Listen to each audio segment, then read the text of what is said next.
My name is Edmund Jackson. I'm an independent consultant. I work in Cambridge, mostly on statistics and Clojure in particular.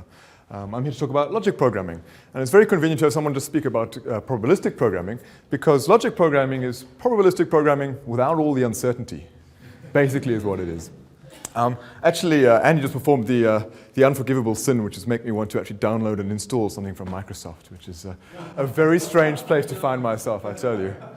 Anyway, so I'm going to talk about... We're recording this. Oh! Okay, so I want to talk about logic programming. So I'm going to start about what I call the ancient geek effect, which is that in the beginning of computer science, sort of before the epoch, there were no such thing as computer programmers. So the guys who came into computer science were often mathematicians and physicists, and they came up with these great abstractions and ways of thinking about problems in very clean, abstract ways, but which couldn't actually be implemented on the computers of the time. And so they were sort of forgotten a little bit. And we came up with this sort of mode of doing computation based on the notion, a computer is a thing which computes, and imperative programming. And we've been successful with that, and we've continued with that for, since then till now. And there's sort of a renaissance, and everybody in this room as functional programmers is part of that, realizing that there's a lot of value in those notions and those ideas from the early days. And something that's very strong, which I really like about Clojure, is that it mines those hidden wisdoms, those ancient wisdoms, and is bringing them onto the JVM and making them applicable and realizable in a modern context. So you can take these good things and plug them into the real world, and that's incredibly powerful, and we're reaping huge rewards from that. In particular, logic programming is such a thing. So, in the first talk today, we were saying, there's a bit of a laugh when Prolog comes back. Prolog's back, baby. Yeah. Right. So first, let's talk about Lisp. I can't assume you guys know much about Lisp, so we'll quickly run through some syntax. So, as you know, Lisp is a four-letter word beginning with open paren. Right? So, some normal code that you might be familiar with looks like this. Right? So this is just how do you get some functionality. I must have a laser thingy. Let's see. Yeah, here we go. So, object.method passes some arguments, right? Put some semicolons. Everybody knows what that does. What you quickly realize is that actually, it looks like there are two arguments here. Actually, there are three because you're dispatching on the type of the object, and method name is just a function that's calling based on that. So you have some function based on the type of the object, which is passed some objects, some arguments. Clean that up, call that function arg1, arg2, arg3.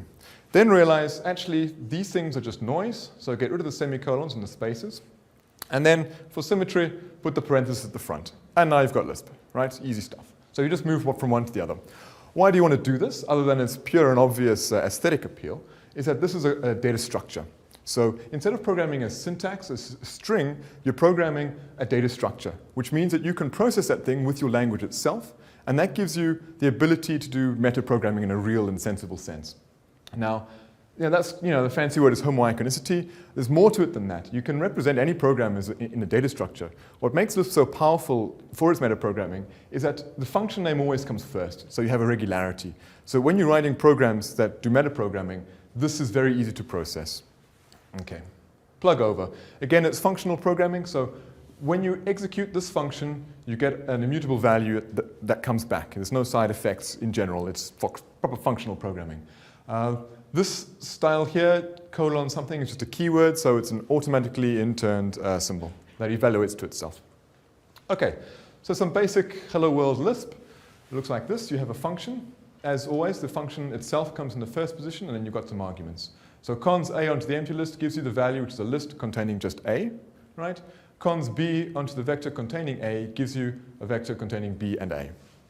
All right, some basic functions, right? I'm sort of playing a bit fast and loose with vectors and sets and lists. Think of just a sequential data structure, and then that's all correct. So here's some actual Lisp that we'll see later in my talk. So let's just quickly go through it and try and motivate what I'm talking about. Defin is a macro, so it's doing the metaprogramming. So it's taking all the stuff that comes after it, which is a data structure, and unpacking it. What it's doing is it's making an anonymous function with this as its contents, and binding it to the symbol init. So when this gets read by the Clojure compiler, it evaluates the macro called init, the macro defin, unpacks all of that and does what I just said. Inside, you've just got nested lists. So you've got the outer list, which is let.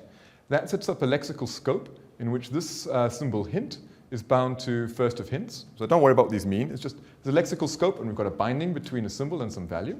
And then inside, we've got an if, there's the open paren, wow, my hands are shaky.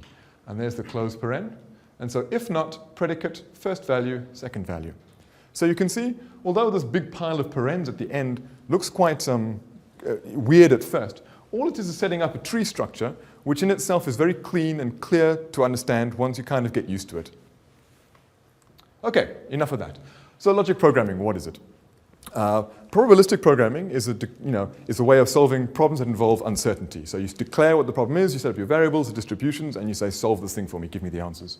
Logic programming really is that without the uncertainty. So it really is a solution of a first-order logic program, or it's a logic program. So you state some logical conditions, and you say to the machine, what values satisfy these logical conditions that I've set out. That thing is constructed by goals, which are the logical statements, logic variables, which are variables that can be included into the logical statements, constraints, which are pretty much what you'd imagine, and compositions, which is how you combine all these things together to make more powerful statements. Okay, so we'll go through each in turn. Goals.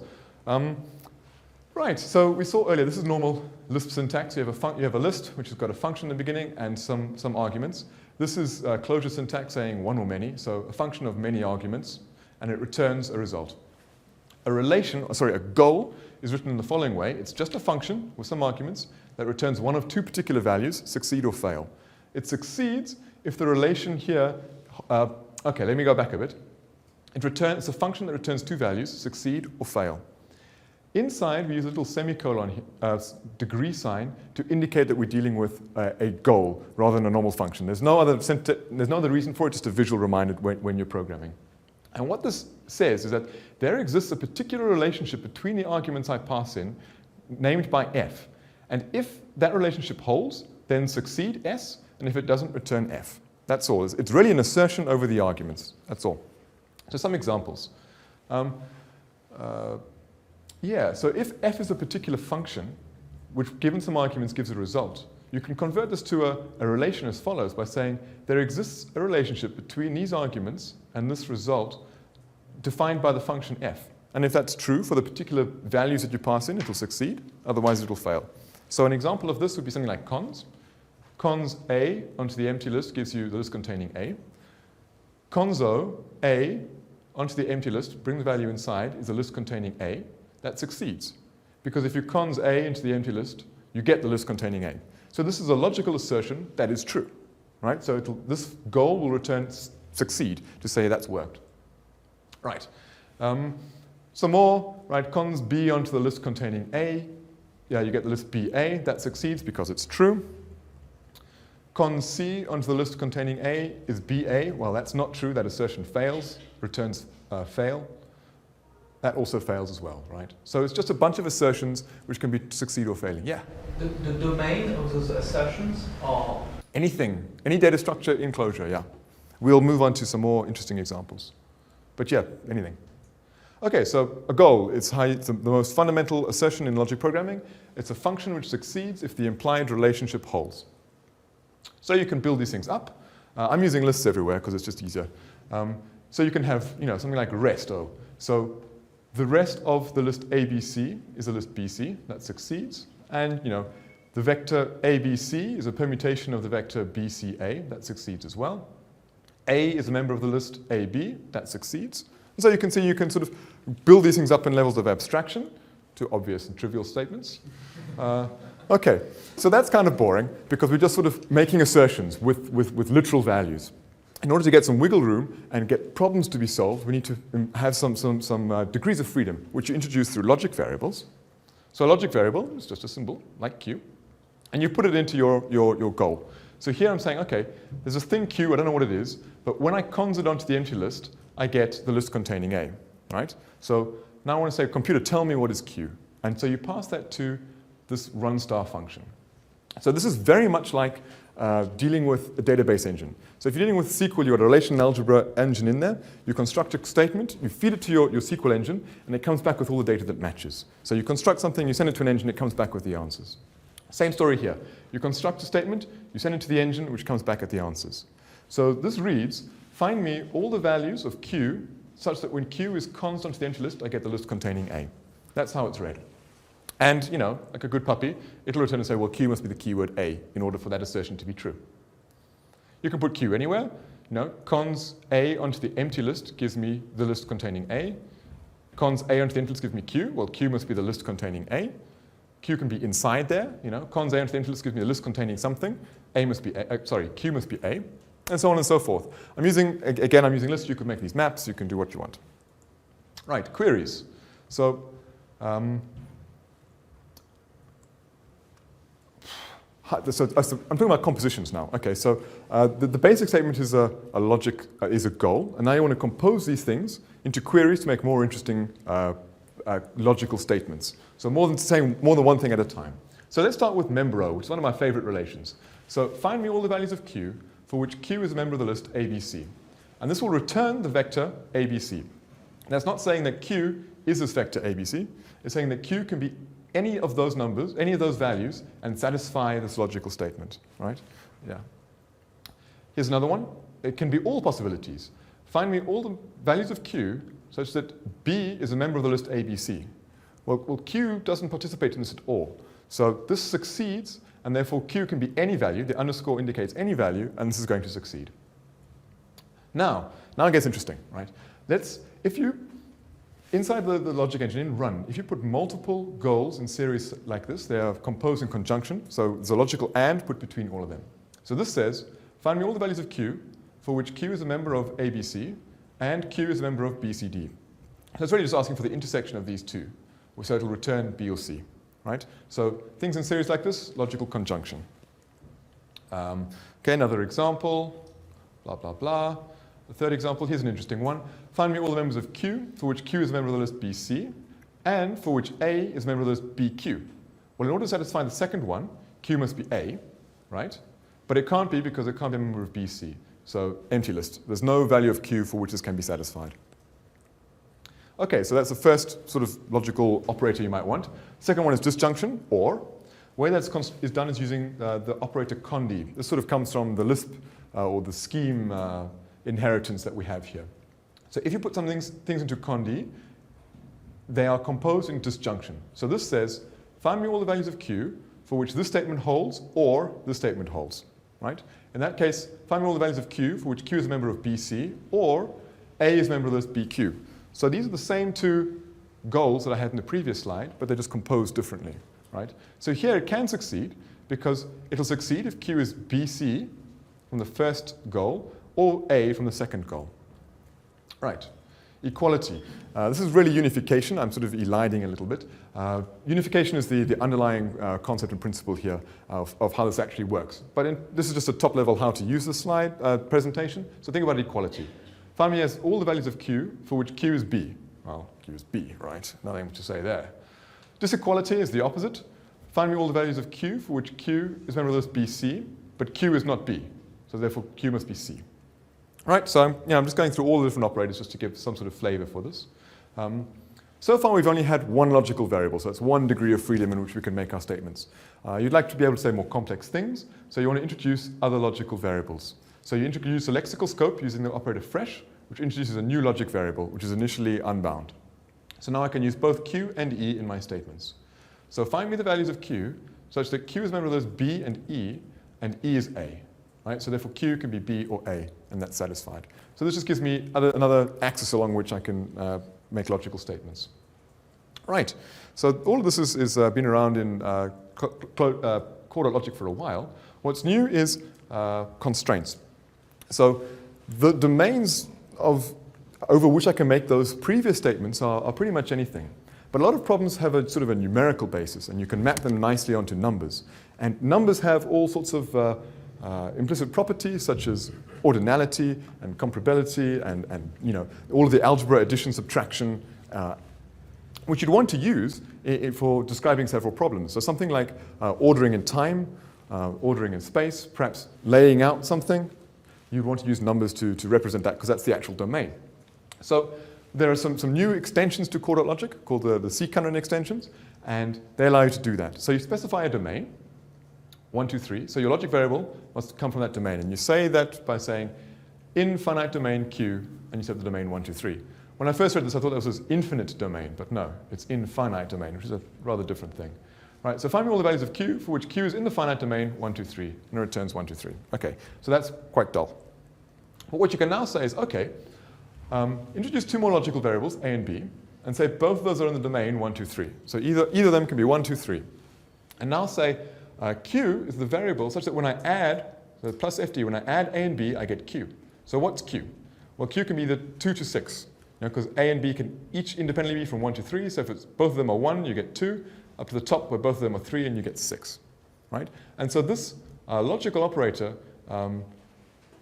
operates over numbers, but participates in the logic programming. So you can make logical statements involving numerics. And that's a really, really powerful notion. You can have other operators less than equal to. So it's the same statement as before. A and b are here. You want to add them together to get q. But in addition, I'm constraining q to be less than 3. So therefore, you can only get 2, 3, not 4, 5, and 6. Right? Again, these are things just combined and sorry. Your output seems to be a list, but it's actually behaving as a set because you're removing. Yeah, that's just from. It really is a set. Yeah, it's a set. Yeah. Where was I? Okay. Finally, the last operator you'd want is distinct. So you want to say, okay, a and b are in the domain 1, 2, 3, and I want to be able to say that any vector which is a and b is distinct, and that's the output q. So I'm saying, find me all the values of q which are distinct tuples from the domain 1, 2, 3. And that gives me 1, 2, 3, all these tuples down the bottom. Okay, so that's the C-Cannon extensions, which is pretty new. It's still in beta. It's quite exciting. Okay, so what can you do with all this stuff? Where's the beef, buddy? Right, so there are two main places you want to use this. Either making queries against data, which we'll talk about first. So let's start there. So we all know this, right? Make a query against a database, get some values back, right? In an OOP paradigm, you have a query object. You pass it to a database object. It gives you a result object. Happy days. In functional programming, you say, well, that's not quite the right abstraction. A query is really a function of a query and a bag of data, and that returns you a result, right? In logic programming, you say, well, that's not really correct either. A query, if you think of it as a template, is a relationship between the template and the data, such that that template matches elements of the data. And what is this mystical F? It's member O. So you're saying, find me all the members of Q. Find me all the Qs, where Q is a template, that are a member of the data set D. Okay, so here's some pseudocode of how you might write that. Why would you want to do this? Why would you not just want to use SQL? And the reason is composability. Because a SQL statement is a string, right? And anyone who's done string munging knows these things aren't really composable, right? So by using something like Datalog, which is a subset of Prolog for making queries against data, or core.logic, you can compose lots of predicates together, lots of goals together, and you can make complex queries that are reusable and combinable. And that's the most powerful thing. You see that in success stories in Clojure. Cascalog is, for those who don't know, is a Clojure library that allows you to write Datalog queries, and it compiles them into MapReduce statements. So you can write a Datalog query, it'll make all the horrible MapReduce, all the Java, bang it against your EC2 cluster and come back with the answer. And that's hugely powerful. Datomic is a database that's been written by Rich Hickey. He's a creator of Clojure, and it also uses Datalog as its query engine for the same reasons that we've mentioned. Right, so let's move on. So querying against data looks a bit like this. You have data, you pass it through a funnel, so everything in the data that matches your query comes out the bottom. And that's kind of, that's the story. But the cool part about logic programming is you can blow the funnel the other way up. Rather like in the probabilistic programming, you can run it forwards and backwards. You can do the same thing in logic programming. So blow the funnel from the thin end. And this gets much more exciting. So rather than saying, so this is the first one, find me, I have a fixed D, which is my bag of data. So I have a bag of data, and I say I have a query. Find me all the query templates that match D. You can do the opposite thing. You say, well, I don't know what D is, but I have a template, and it's constrained. It comes from various domains or sets. Find me all the possible values in the world of D that are consistent with my query. And that's a massively powerful thing to be able to do. Okay, so I want to do an example, and I wanted to do something which I think is quite exciting. It's a denial of service attack against a human intellect, commonly known as Sudoku. I didn't come up with that. That's someone else said that. Now let me just fight with my window manager. Okay. Okay, so this is my example is going to be a Sudoku solver. Now, if I cheat a little bit, okay.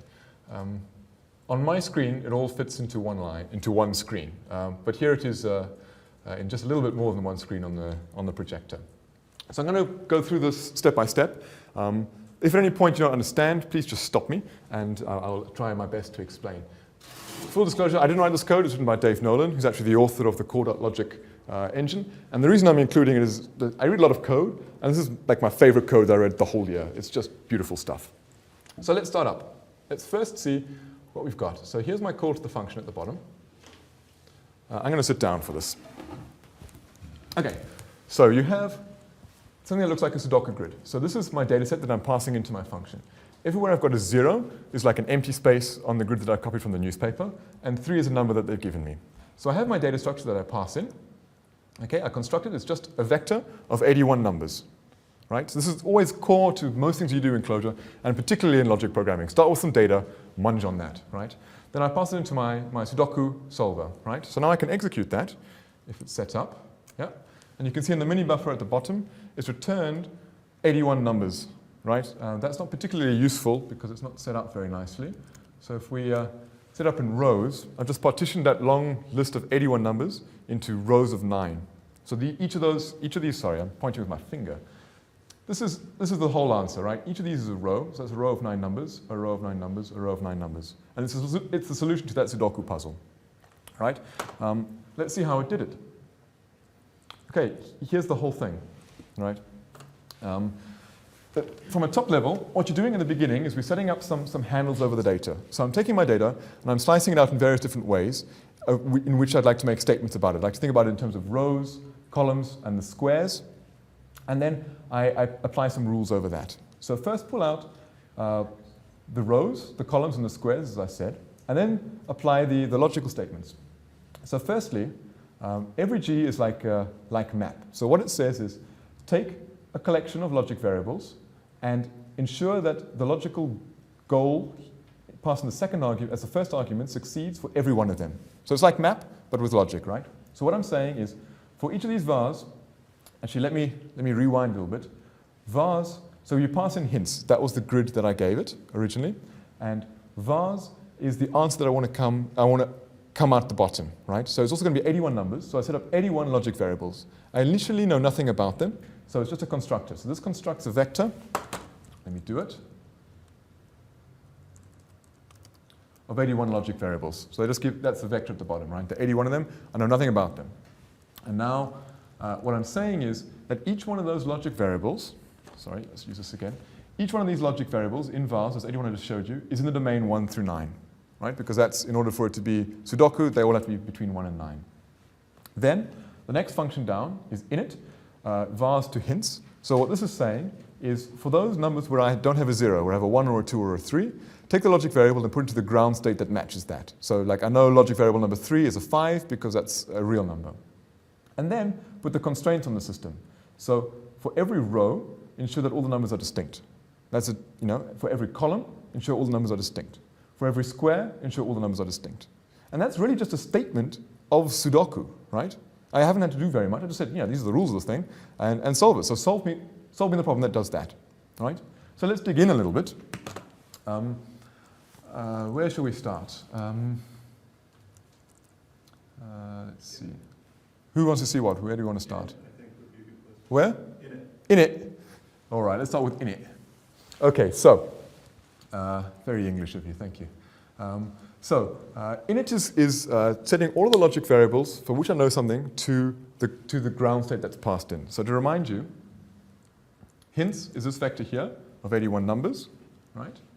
And vars is the 81 uninitialized logic. Is the 81 uninitialized logic variables. They're passed into the function init, right?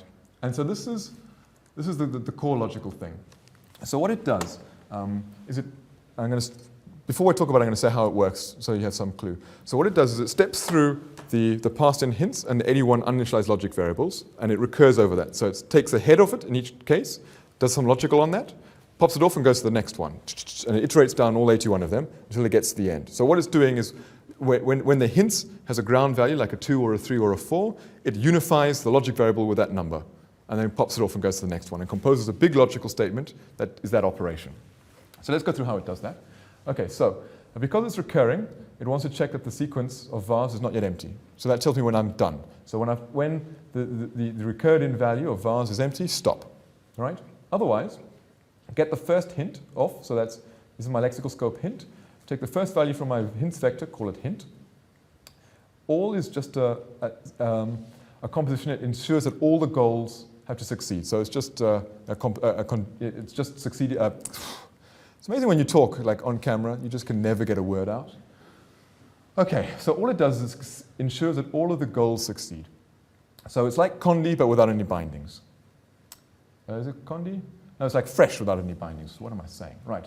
So, okay, so I have my hint, and I'm saying if hint is not 0, so if I've got something to say about this, I know what the number it is, then unify the first of my vars with that hint, right?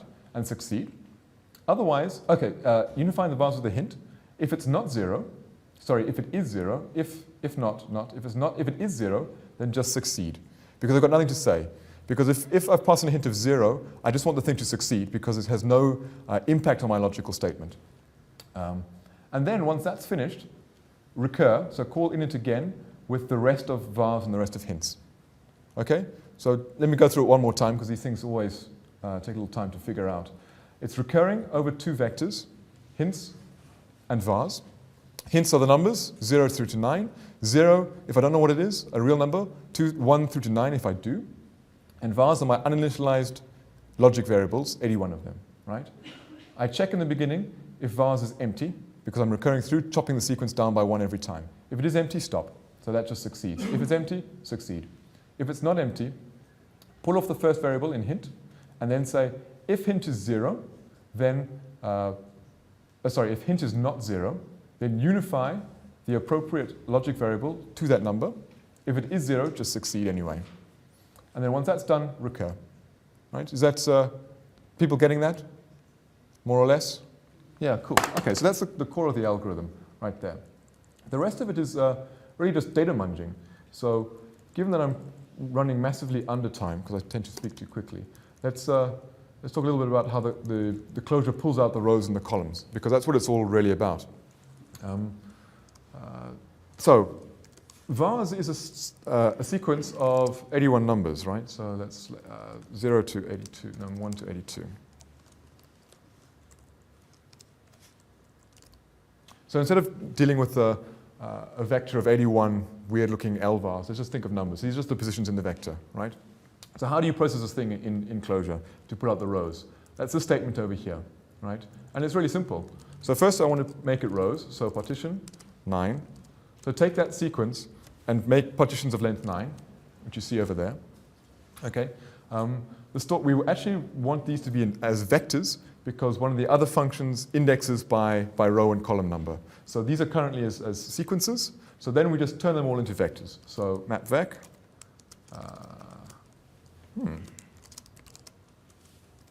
It's quite fun typing over your shoulder, right? So that takes the inner sequences and makes them vecs, and then take the outer one and make it a vec.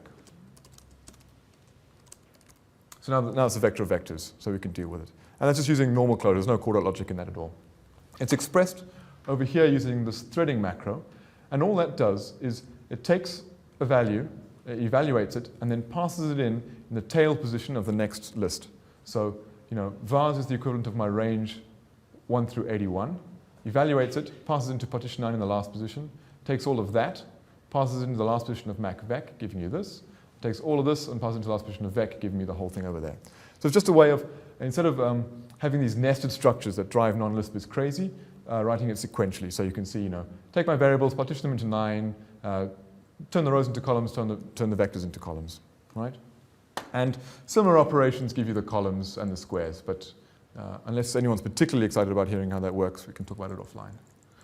Okay, let's go back. Come back. How well does this scale? Yeah, really well, actually.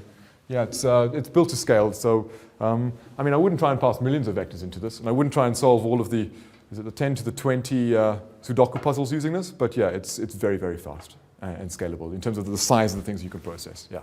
Yeah, I was meaning yeah, the size. Yeah, it's hard for me to figure out the operational model. Yeah. What's really happening under the hood in the end? Yeah, what's happening under the hood is a very complicated thing. So it's using a system called cCunren, which is not quite like Prolog, and it uses a sequence monad. Yeah, I said it. I promised I wouldn't. In order to... Yeah, I'll stop now. Yeah, certainly not on camera. My goodness. Okay. So why would you want to do this? And the reason is that solving these sorts of problems is actually really difficult. And if you try and actually do the search to actually do it, you're going to get it wrong. I'm going to get it wrong. Most people are going to get it wrong. So like the pragmatic programmers from earlier, you want to build on the shoulders of smarter people who've done this before. So the solution engine has been solved. You shouldn't have to rewrite it.